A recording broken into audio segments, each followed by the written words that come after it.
Okay. Yeah, that's recorded. Good. All right then. Here we go. For those of you who are tuning in, my name is Thomas Wilson. I am the president of the Modern Era Japanese Club. I'm currently doing an art lesson on how to draw hands and feet. This is what we've done so far. I will start over, I suppose. So for people who are tuning in, but this is what we're going to get for an end result. Let me just hide these real fast and show you some of the other sketches, what we really want as the end.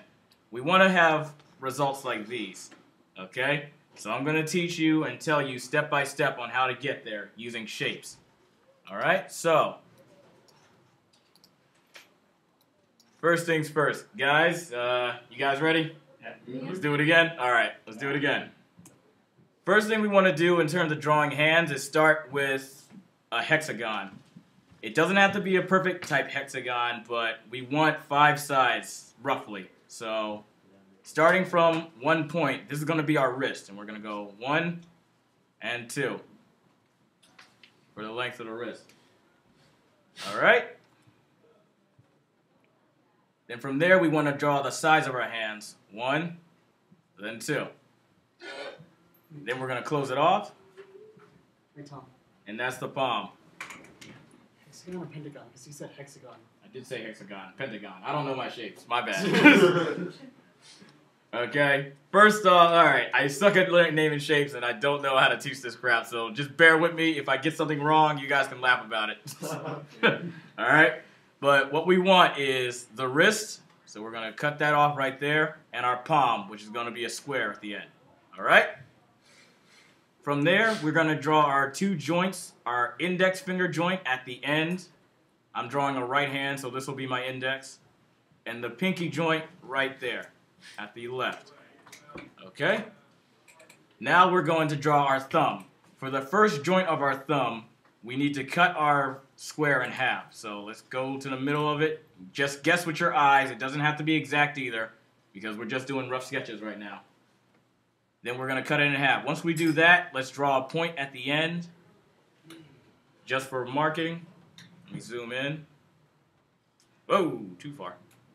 Oh, even more too far. Let's go back. Okay. So we cut our square in half. This is going to give us our first joint. We're going to go from the middle up for one more joint. Then we're going to come out to make a triangle like that.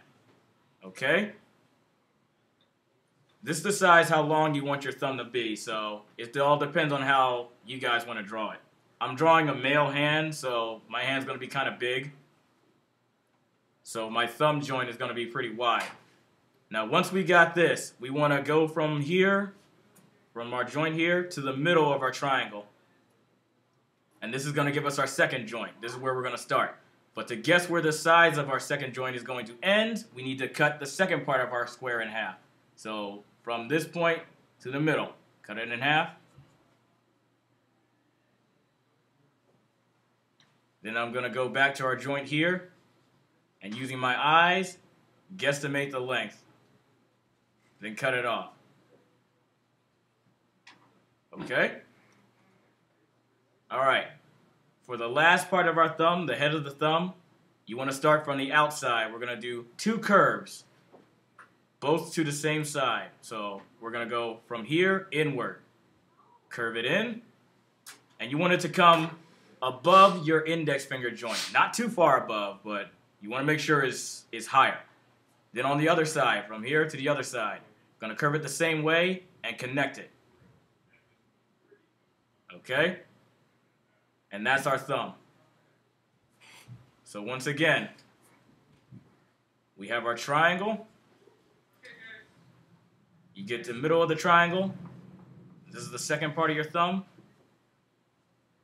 Then from the outside, curve it in, curve it in, or out for this side, but connect it at the tip. And that's how you get your thumb. Okay? I'm going to leave that right there. Now let's figure out how we're going to do our fingers. For your finger, since we're drawing in comic style, we want our finger to be the same length of our hands, at the palm, I mean. We want our fingers to be the same length, roughly to our palm. So, depending on how big your palm is, you can make your fingers the way you want. But in order to do it, here's what you do. If this doggone computer will listen to me. There we go. All right. Dang it. There we go. All right. We want to start doing wireframe hands because we're going to shape our fingers around the wireframe. So, you want the arc of the hand. You may not know this, but the arc of our hand is going to be here. This is going to be the first joint, the second joint, and the tip of our fingers. Okay? That's what I'm going for. So, I'm going to go. 1. Make those curves a little too hard. But you want to just use your eyes for this part. Start with a straight line, make a joint. Start with another line that's shorter than the first line. Make one more joint, and then draw the tip, and make that shorter than that. My fingers are extra long, but that's going to be good for this tutorial because I want to teach you guys how to draw fingers. And then with practice, you'll learn how the length of your fingers will be. I'll do other tutorials for that, but for now, let's just stick with just how to draw a finger. So, once we got the wireframe for our index finger down, we want to go, we're going to make the knuckle for our middle finger. So, from the first joint and your pinky joint, you don't want it to be in the middle, but you want to be around there. So, this is the middle of my hand. I'm going to go a little off center. And that's going to be the middle finger.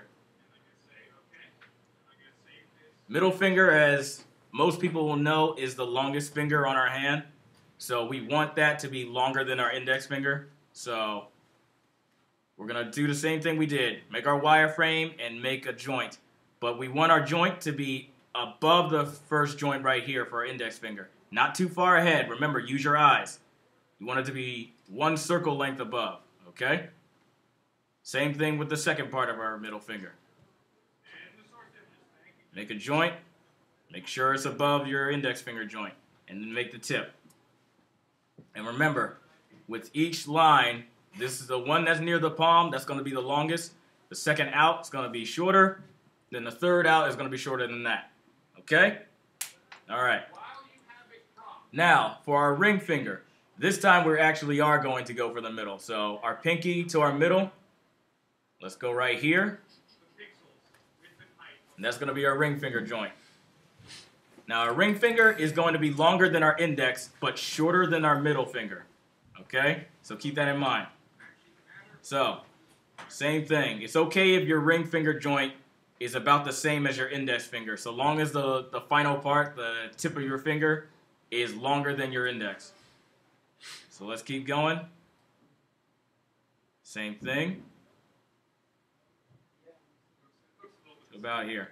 And I'm sorry if my lines are really crooked right now. It's because the driver for this computer doesn't match my tablet. So my tablet's really fighting me for control over here. But I'm going to keep fighting through it.